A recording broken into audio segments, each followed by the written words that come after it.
जो क्रांतिकारी हुआ कोई बुजुर्ग नहीं हुआ। आप जैसे हमारे जैसे जो युवा रहे वही फांसी पे चढ़े और उन्होंने ही अपने रक्त से इसको सिंचित किया हुआ है। तो उसके बाद भी कुछ लोग आए जो अपने मेहनत से सारी रियासतों को सम्मिलित किए और एक गणराज्य बनाए। भारत गणतांत्रिक राज्य 26 जनवरी 1950 को हुआ। पूर्ण रूप से स्वतंत्र हम लोग 26 जनवरी 1950 को हुए और आज 73वां गणतंत्र दिवस हम लोग मना रहे हैं। एक चीज आप लोगों से आज कहना चाहूंगा, सबसे जरूरी बात जो है आप लोग एक चीज जान लीजिए, जो भी सरकारी चीजें हैं, आपके यहाँ सरकारी शौचालय बनता है, आपके यहाँ सरकारी पार्क बनता है, आपके यहाँ सरकारी बस है, जो भी चीज सरकार की है वो भारत सरकार की है।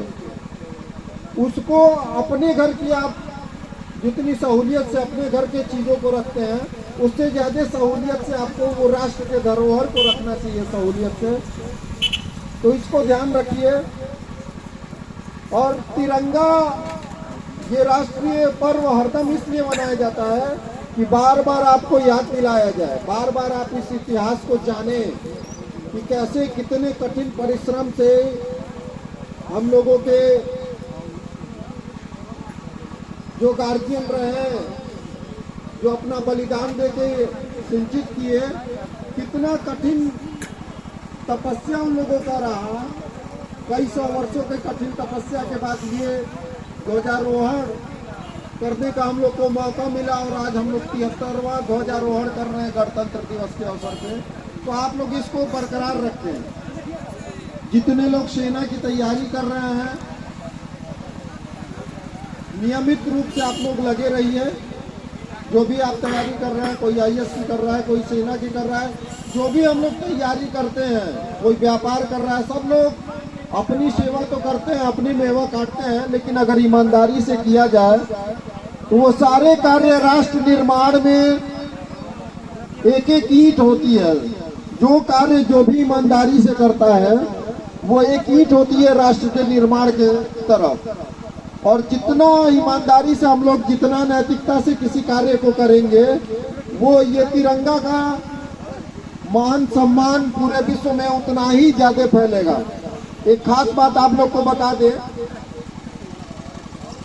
माँ से पवित्र शब्द कोई नहीं होता है और ना माँ से पवित्र कोई रिश्ता होता है। इसीलिए देखिए गंगा का पानी बड़ा पवित्र होता है तो गंगा माँ कहा जाता है।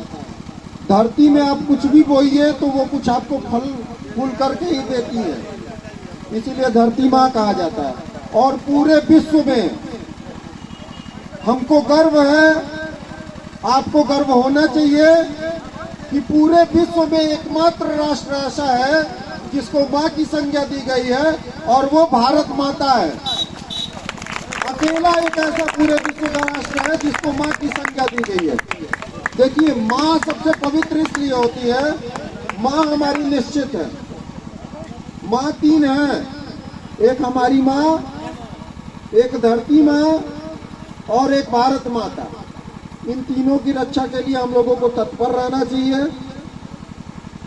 बातें बहुत हैं, बहुत कहना है, लेकिन हमारे वरिष्ठ भाई लोग भी बैठे हुए हैं जो अपने आशीर्वचनों को आप लोग को देंगे। तो इतना ध्यान रखिए आप लोग कि जो भी आप लोग कीजिए ये समझ के कीजिए कि हर चीज को एक नैतिकता के साथ। आज सबसे ज्यादा अभाव किसी चीज का है तो आपके आचरण का है। रुपया पैसा सबके पास है, वही माँ बाप आपको रुपया पैसा दे के बड़ा करके किसी को सेना में भेज देता है, किसी को भट्ठा खुलवा देता है, किसी को दवा की दुकान खुलवा देता है, किसी को चाय की दुकान खुलवा देता है। और वही माँ बाप जब बुजुर्ग होता है तो हम लोग उनको पूछते नहीं है, ये हमारे आचरण की कमी है। तो अगर सफल इंसान बनना है और आपको आत्मसम्मान अपने आप में रखना है तो आप अपने आचरण को सबसे ऊंचा रखिए। निश्चित रूप से मुझे विश्वास है कि आपके थैली में 5 रुपया हो या 5,000 हो या 50,000 हो, लेकिन आपका जो अगर आपका आचरण सही है तो आपका आत्मसम्मान जो है वो अमूल्य होगा, वो किसी के खरीदने से कोई खरीद नहीं पाएगा। एक छोटी सी घटना इसी बात पे याद आए कि तो बता दे रहे हैं। जब अंग्रेजों को यहाँ व्यवसाय करना था तो उन्होंने सबसे पहले लॉर्ड मैकाले एक होते थे, जिनकी शिक्षा की पद्धति आप पढ़ते हैं, लॉर्ड मैकाले की शिक्षा पद्धति अभी चल रही है अपने देश में।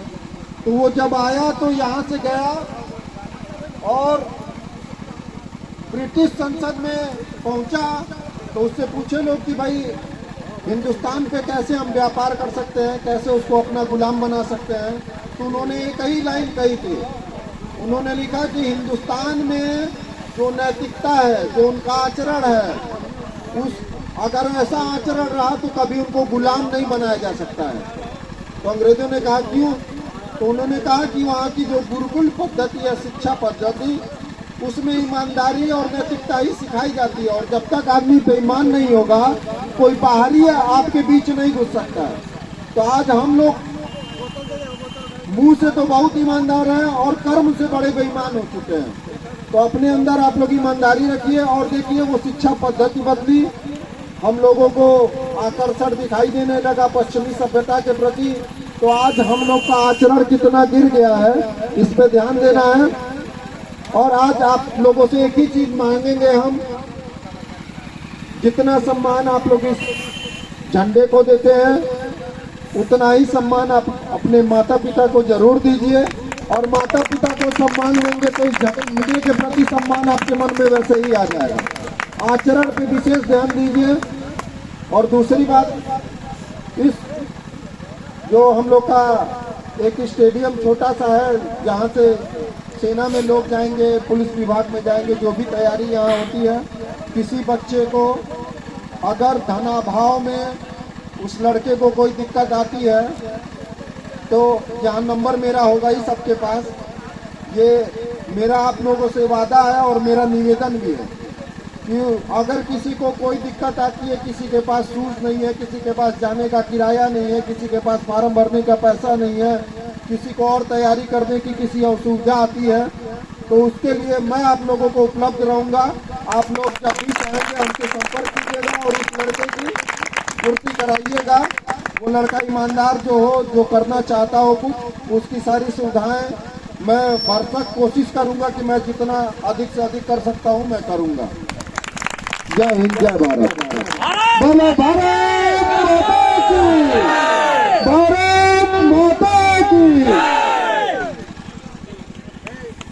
तो इसी कड़ी में हमारे